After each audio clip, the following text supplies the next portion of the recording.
ತಮಗೆಲ್ಲರಿಗೂ ಮುಂಜಾನೆ ಶುಭವಂದನೆಗಳು. ಇವತ್ತಿನ ದಿವಸ ನಾನು ಕೆಲವೊಂದು ಪ್ರಶ್ನೆಗಳನ್ನು ಕೇಳ್ತೀನಿ. ಯಾರಿಗೆ ಬರ್ತದೆ ಕೈ ಎತ್ತಬೇಕು. ನಮ್ಮ ದೇಶ ಯಾವುದು ಹೇಳ್ರಿ. ಜಪಾನ್.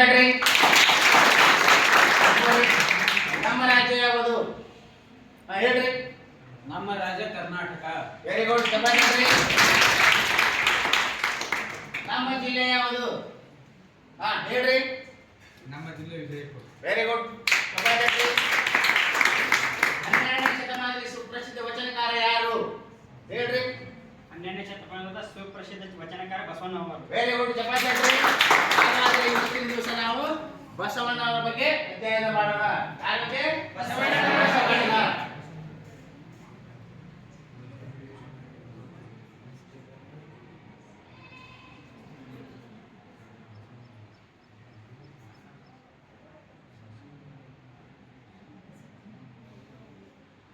ಬಸವಣ್ಣನವರು ಇವರು 1132ರಲ್ಲಿ ಬಿಜಾಪುರ ಜಿಲ್ಲೆಯ ಬಸವನ ಬಾಗೇವಾಡಿಯ ಇಂಗ್ಲೇಶ್ವರದಲ್ಲಿ ಜನಿಸ್ತಾರೆ. ಎಷ್ಟರಲ್ಲಿ? 1132ರಲ್ಲಿ. ಯಾರು? ಬಸವಣ್ಣ. 1132ರಲ್ಲಿ ಎಲ್ಲಿ ಜನಿಸ್ತಾರೆ? ಬಸವನ ಬಾಗೇವಾಡಿ.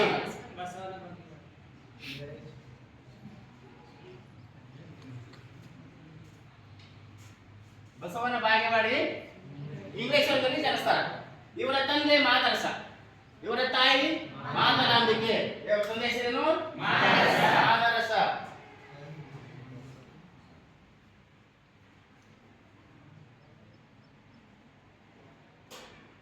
ತಾಯಿ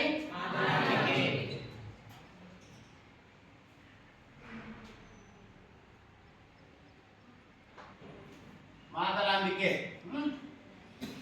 ಇವರು ಹುಟ್ಟುದ್ರಪ್ರೇನೆ ಮಗು ಹುಟ್ಟುದ್ರಪ್ರೆ ಏನಾಗ್ತೈತಿ, ಸ್ತಬ್ಧ ಆಗಿರ್ತದೆ. ಒಂದು ಸಣ್ಣ ಘಟನೆ ಆಗ್ತದೆ, ಸ್ತಬ್ಧ ಆಗಿರ್ತದೆ ಮಗು. ಅಂಥದ್ದೇ ಅಳಕಡೆ ವಿಷುಕಲೆ ಸ್ತಬ್ಧ ಆಗೋದ್ರಿಂದ ತಂದೆ ತಾಯಿ ಸ್ವಲ್ಪ ಗಾಬರಿ ಉಂಟಾಗ್ತದೆ. ಅದಕ್ಕೆ ಎಲ್ಲ ಜನರು ಕೂಡ್ತಾರೆ ಬಂದು, ಮಗು ಹೊಟ್ಟೆ ಮಿಸುಕ್ತಾ ಇಲ್ಲ, ಅಳ್ತಾ ಇಲ್ಲ, ಯಾಕೆ ಏನಾಗಿದೆ ಅಂತ ಅಲ್ಲಿ ಚಿಂತಾಕ್ರಾಂತರಾಗಿ ಕೂತ್ಬಿಡ್ತಾರೆ ತಂದೆ ತಾಯಿಗಳು. ಅವಾಗ ಎಲ್ಲ ಜನರಲ್ಲಿ ಕೂಡ್ಬಿಡ್ತಾರೆ. ಆಮೇಲೆ ಅಲ್ಲಿ ಏನು ಕೂಡಲ ಸಂಗಮ ದೇವರ ಪೂಜಾರಿ ಏನ್ ಮಾಡ್ತಾನ, ಅಲ್ಲಿ ದೇವರ ಪೂಜೆ ಮಾಡ್ಕೊಂಡು ಒಂದು ಕೈಗೆ ಒಂದು ಚರಿಗೆ ನೀರು ತಗೊಂಡು ಒಂದು ಕೈಯಾಗ ಕಟ್ಟಿಗೆ ಇರ್ತಲ್ಲ ಬಡಿಗೆ ದೇವರದು, ಆ ಚಡಿ ತಗೊಂಡು ಹೊಂಟಿರ್ತಾನೆ. ಮಗು ಹುಟ್ಟಾದ್ರಿ, ಮಗು ಹುಟ್ಟಾದ ಮತ್ತೆ ಒಟ್ಟು ಏನು ಚೀರ್ತಾ ಇಲ್ಲ, ಚೀರ್ತಾ ಇಲ್ಲ, ಹಂಗೆ ಮಾಡೋದು ಅಂತೇಳಿ ಗಾಬರಿ ಇಟ್ಟಾನ. ಅವ್ನು ಓಡಿ ಬರ್ತಾನೆ. ಓಡಿ ಬಂದು ಅವನಲ್ಲಿ ಇರ್ತಕ್ಕಂಥ ಒಂದು ನೀರಿನ ಅಮೃತ ನೀರನ್ನ ಸಿಂಪಡಿಸಿದ್ರೆ ಮಗು ಏನೈತಿ ಚೀರ್ತು. ಚೀರನ ಏನಂತ ಆ ಮಗು ನೋಡ್ತಾರ ಗುರುಗಳು, ಮಗುವನ ಪೂಜಾರಿ ನೋಡಿ ಆ ಮಗು ಏನೈತಿ ಬಹಳ ತೇಜಿರ್ತಾನ, ಬಹಳ ಚಂದ ಇರ್ತದ, ಸುಂದರ ಹುಡುಗಿರ್ತಾನ. ಅವಾಗ ಏನ್ ಹೇಳ್ತಾನ, ಇವನ ಹೆಸರು ಬಸವ ಅಂತ ಹೆಸರು ಇಡ್ರಿ ಅಂತ ಹೇಳಿ ಅಲ್ಲಿಂದ ಓಂ ನಮಃ ಶಿವಾಯ ಅಂತ ಹೇಳಿ ಹೊರಟು ಹೋಗ್ತಾರೆ. ಅವಾಗ ಅವ್ರು ಮುಂದೆ ಮಾಡ್ತಾರೆ, ಒಬ್ಬ ಗುರುಗಳು ಹೇಳ ಅಂತ ಹೇಳಿ ಅವ್ರು ಏನ್ ಮಾಡ್ತಾರೆ, ಅವ್ರ ಹೆಸರ ಮುಂದೆ ಬಸವಣ್ಣನೇ ಇಡ್ತಾರೆ. ಬಸವಣ್ಣ ಬಹಳ ಸುಪ್ರಸಿದ್ಧ ವ್ಯಕ್ತಿ, ಸುಂದರ ಪುರುಷ, ಬಹಳ ಸಣ್ಣದಾಗಿ ಬಹಳ ಜ್ಞಾನಿಯಾಗಿದ್ದ, ಮತ್ತೆ ಬಹಳ ಚತುರನಾಗಿದ್ದ. ಅವನ ಫೋಟೋ ನೋಡಿರನ, ಇವರೇ ಬಸವಣ್ಣನವರು. ಈ ಬಸವಣ್ಣನವರು ಎಷ್ಟು ಸುಂದರ ಇದ್ರಲ್ಲ, ಇವ್ರು ಏನ್ ಮಾಡಿದ್ರು ಮುಂದೆ ಸಣ್ಣ ವಯಸ್ಸಲ್ಲಿ ಶಿಕ್ಷಣ ಪಡೆದು ಮುಂದೆ ಏನ್ ಮಾಡ್ತಾರೆ ಅಂತಂದ್ರೆ ವೇದ ಉಪನಿಷತ್ತುಗಳನ್ನು ಓದಿ ಸ್ವಂತ ವಚನಗಳನ್ನು ಬರೀತಾರೆ. ನುಡಿದರೆ ಮುತ್ತಿನ ಹಾರದಂತಿರಬೇಕು, ನುಡಿದರೆ ಸ್ಫಟಿಕದ ಸಲಾಕೆಂದಿರಬೇಕು, ನುಡಿದರೆ ಮಾಣಿಕ್ಯದ ದೀಪ್ತಿಯಂತಿರಬೇಕು, ನುಡಿದರೆ ಲಿಂಗ ಮೆಚ್ಚ ಹೌದೆನ್ನಬೇಕು. ಆದ್ರೆ ನಾವು ಹೇಳಿದ ಪಾಠ ನಿಮ್ಗೆ ತಿಳಿತಪ್ಪ ಅಂತಂದ್ರೆ ನೀವು ಮೆಚ್ಚಿದ್ರೆ ಸಾಕು. ನಮ್ಗೆ ಈ ಲಿಂಗಗಳು ಮೆಚ್ಚಿದ್ರೆ ಸಾಕು.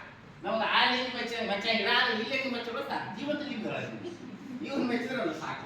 ಅದಕ್ಕೆ ಇವ್ರು ಏನು ಮಾಡ್ತಾರೆ ಅಂತಂದ್ರೆ, ಇವರು ದೊಡ್ಡವರಾದ ಮೇಲೆ ಮದುವೆ ಆಗ್ತಾರೆ. ಸೋದರ ಮಾವನ ಮಗಳಾದಂತ ನೀಲಾಂಬಿಕೆಯನ್ನು ಮದುವೆ ಆಗ್ತಾರೆ. ಯಾರನ್ನ? ನೀಲಾಂಬಿಕೆ ಮದುವೆ ಆಗ್ತಾರೆ. ಇವರು ಬಹಳ ಸುಂದರ ಇರುವುದರಿಂದ ಇವರು ಬಿಜ್ಜನ ಆಸ್ಥಾನದಲ್ಲಿ ಮಂತ್ರಿಯಾಗಿ ಪ್ರಧಾನಮಂತ್ರಿಯಾಗಿ ಕೆಲಸ ಮಾಡ್ತಾರೆ. ಅವಾಗ ಇವರು ಬಹಳ ಸುಂದರ ಇರುವುದರಿಂದ ಇವರನ್ನು ಮೆಚ್ಚಿ ಬಂದವಳೆ ಗಂಗಾಂಬಿಕೆ. ಯಾಕಂತಂದ್ರೆ ಯಾವುದೇ ಒಂದು ಕಾರ್ಯದಲ್ಲಿ ನಾವು ಬಹಳ ಮುಂದೆ ಹೋದೆವಪ್ಪ ಅಂದ್ರೆ ಯಾರಾದ್ರೂ ಒಬ್ಬರು ಬೆಳೆಸ್ತಾರೆ. ಹೀಗಾಗಿ ಅವರನ್ನು ಮೆಚ್ಚಿ ಬಂದವಳೆ ಗಂಗಾಂಬಿಕೆ. ಇವರ ಪತ್ನಿಯರ ಹೆಸರು ಗಂಗಾಂಬಿಕೆ ಮತ್ತು ನೀಲಾಂಬಿಕೆ ಇಬ್ರು. ಹೌದಾ? ಅದಕ್ಕೆ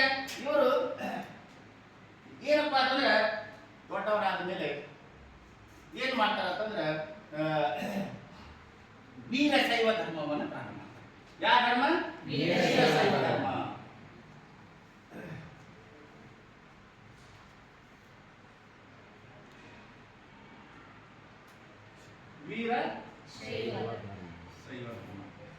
ವೀರಶೈವ ಧರ್ಮ ಪ್ರಾರಂಭ ಮಾಡ್ತಾರ. ವೀರಶೈವ ಧರ್ಮದ ಒಂದು ಗುರುತುಗಳು ಏನಪ್ಪಾ ಅಂತಂದ್ರೆ ಯುವತಿ, ರುದ್ರಾಕ್ಷಿ ಮತ್ತು ಲಿಂಗ. ಏನೇನು?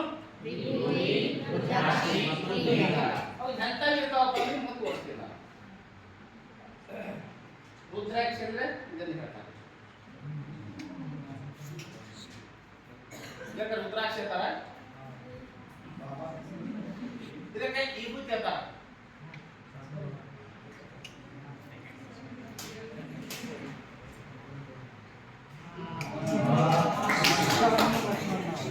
ಈಗ ಲಿಂಗ ತೋರಿಸ್ತೀನಿ. ಆತ್ಮಲಿಂಗ, ಲಿಂಗ ಅಂತಂದ್ರೆ ಬಹಳ ಶ್ರೇಷ್ಠವಾಗಿರ್ತಕ್ಕಂಥದ್ದು.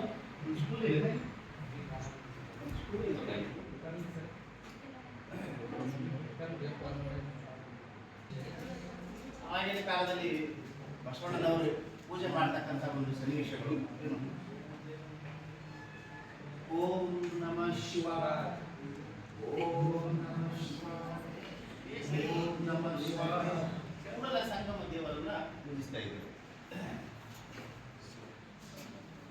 ಇನ್ನು ಮುಂದೆ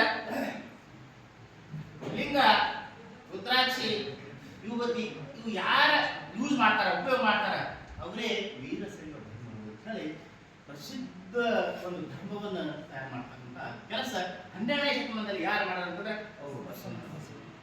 ಈ ಬಸವಣ್ಣನವರು ಮುಂದೇನು ಮಾಡ್ತಾರಪ್ಪ ಅಂತಂದ್ರೆ ಬಿಜ್ಜಳ ಆಸ್ಥಾನದಲ್ಲಿ ಅವರಿಗೆ ಬೇಸತ್ತು. ಬಿಜ್ಜಳ ಆಸ್ಥಾನದಲ್ಲಿ ಅವರ ಒಂದು ಕಾರ್ಯವೈಖರಿ, ಜಾತೀಯತೆ ಬಹಳ ಇತ್ತವ. ಅದನ್ನು ಬೇಸತ್ತು ತಿರಸ್ಕಾರ ಮಾಡಿ ಸಮಾಜ ಸುಧಾರಣೆ ಮಾಡಕ್ಕೆ ಎಲ್ಲಿ ಹೋಗ್ತಾರಂತಂದ್ರೆ ಅಲ್ಲಿಂದ ಪ್ರಚಾರ ಮಾಡ್ಕೋತ ವಚನಗಳನ್ನ ಬರೆಯುತ್ತಾ ಮುಂದೆ ಸಾಗ್ತಾ ಮುಂದೆ ಎಲ್ಲಿ ಹೋದಾರಂತಂದ್ರೆ ಕಲ್ಯಾಣಕ್ಕೆ ಹೋಗಿ ಅಲ್ಲಿ ಏನೋ ಅನುಭವ ಮಂಟಪವನ್ನು ಸ್ಥಾಪನೆ ಮಾಡ್ತಾರೆ.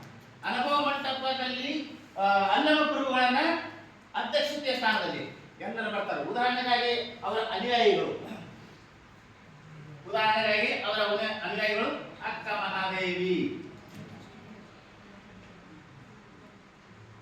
ಅಕ್ಕ ಮಹಾದೇವಿ, ಮಡಿವಾಳ ಮಾಚಯ್ಯ, ಸೇಡಲ ದಾಶಿಮಯ್ಯ, ಭಯಂಕರ ಮಂದಿ ಅವನಿಂದ ವಚನಗಳು ಜನರಿಗೆ ಹೆಂಗ ಬರೀತಾರಪ್ಪ ಅಂತಂದ್ರೆ ಒಬ್ಬರ ಬಾಯಿಂದ ಇನ್ನೊಬ್ಬರಿಗೆ ಹರಿದು ಹೋಗ್ತಕ್ಕಂಥ ವಿಚಾರಧಾರೆಗಳನ್ನ ಬರೀತಾರೆ. ವಚನಗಳು ವಚನ ಆಗುವಂತೆ ವಚನಗಳ ರಚನೆ ಮಾಡಿರ್ತಕ್ಕಂಥದ್ದು ಯಾರಾದರೂ ಇದ್ರೆ ಅವರು ಬಸವಣ್ಣನವರು. ಈ ಬಿಜಾಪುರ ಜಿಲ್ಲೆಯಲ್ಲಿ ಹುಟ್ಟಿರ್ತಕ್ಕಂಥ ಮಹಾನ್ ತಪಸ್ವಿ ಬಸವಣ್ಣನವರು.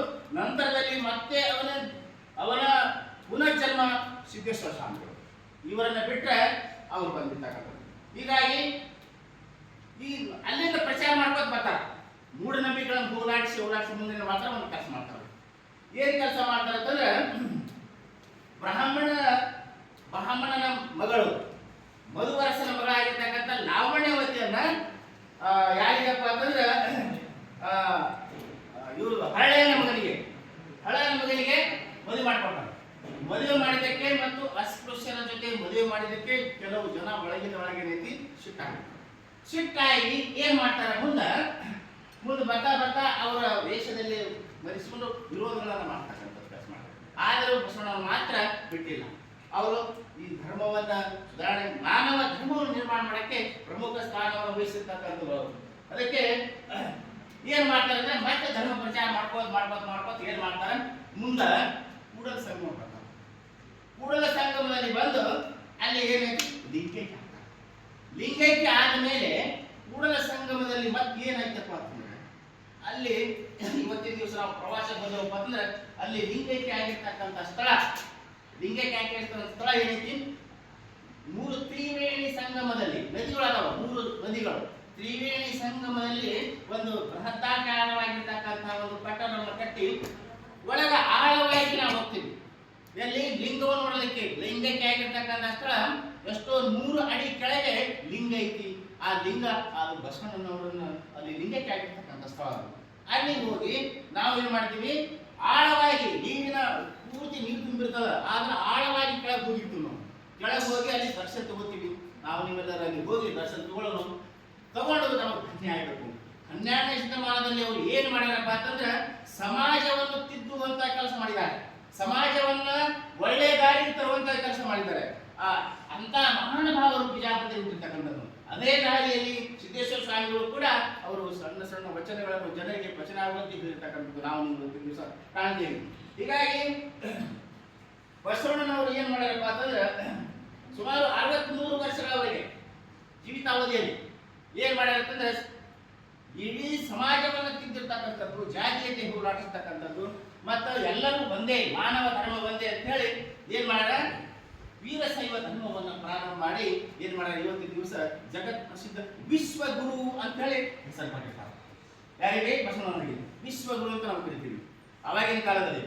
ಹೀಗಾಗಿ ಬುದ್ಧಿ ವಿದ್ಯಾರ್ಥಿನಿಯರೇ, ಇವತ್ತಿನ ದಿವಸ ಅವರ ದಾರಿಯಲ್ಲಿ ಅವರ ವಚನಗಳು, ಇವತ್ತಿನ ದಿವಸ ನಾವು ಅವರ ದಾರಿಯಲ್ಲಿ ನಾವು ನಡೀತಕ್ಕಂಥದ್ದು. ಹೀಗಾಗಿ ವಚನಗಳು ವಚನ ಆಗುವಂತೆ ನೀವು ಕೂಡ ವಚನಗಳನ್ನು ಬರೀ ಜಗತ್ ಪ್ರಸಿದ್ಧರಾಗಲಿ ಅಂತ ಹೇಳ್ತಾ ಈ ಒಂದು ವಿಚಾರಧಾರೆಗಳಲ್ಲಿ ಕೆಲವೊಂದು ನಾವು ನಿಮಗೆ ಪ್ರಶ್ನೆಗಳನ್ನ ಕೇಳ್ತೀವಿ. ಯಾರಿಗೆ ಬರ್ತದ ಅವರು ಕೈ ಎತ್ತಬೇಕು. ಕೈ ಎತ್ತಿ ಯಾರಿಗೆ ಬರ್ತದ? ಅವರು ಚಿನ್ನಮ್ಮ ಪಾಟೀಲ್. ಚಪ್ಪಾಳೆ ತಟ್ರಿ.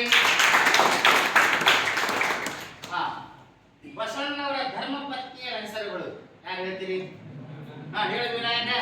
ಬಸವಣ್ಣನವರ ಧರ್ಮಪತ್ನಿಯ ಹೆಸರು ಗಂಗಾಂಬಿಕೆ ಮತ್ತು ನೀಲಾಂಬಿಕೆ. ಚಪ್ಪಾಳೆ ತಟ್ರಿ. ವೀರಶೈವ ಧರ್ಮದ ಮೂಲ ಮಂತ್ರ ಯಾವು? 3 ಹೇಳಿದ್ದೆ ನಾನು. ಯಾರು ಹೇಳ್ತೀರಿ? ಹೇಳಿ ಭಾಗ್ಯಶ್ರೀ. ವೆರಿ ಗುಡ್, ಚಪ್ಪಾಳೆ ತಟ್ರಿ. ಇನ್ನ ವಿಶ್ವಗುರು ಅಂತ ಯಾರಿಗೆ ಕರಿತೀವಿ ನಾವು? ಹೇಳ್ರಿ. ವಿಶ್ವಗುರು ಎಂದು ಬಸವಣ್ಣನವರನ್ನು ಕರೆಯುತ್ತೇವೆ. ಚಪ್ಪಾಳೆ ತಟ್ರಿ. ಇನ್ನ ಬಸವಣ್ಣನವರು ಎಲ್ಲಿ ಲಿಂಗೈಕ್ಯ ಆಗ್ತಾರ? ಹೇಳು ಅಜ್ಮಲ್ ಲಾಲ್ ಸಾಹೇಬ್ ಹೇಳ್ತಾರ. ಚಪ್ಪಾಳೆ ತಟ್ರಿ. ಇನ್ನ ಇವತ್ತಿನ ದಿವಸ ಬಸವಣ್ಣನವರು ಲಿಂಗೈಕ್ಯ ಆಗಿರ್ತಕ್ಕಂಥ ಸ್ಥಳ ಯಾವುದು? ಹೇಳ್ರಿ ಸುನೀತಾ. ಚಪ್ಪಾಳೆ ತಟ್ರಿ. Very good. ಇವತ್ತಿನ ದಿವಸ ಈ ಪಾಠ ನಾವು ತಿಳ್ಕೊಂಡಿವಿ. ಇನ್ನ ಗ್ರಹ ಪಾಠ ಬಸವಣ್ಣನ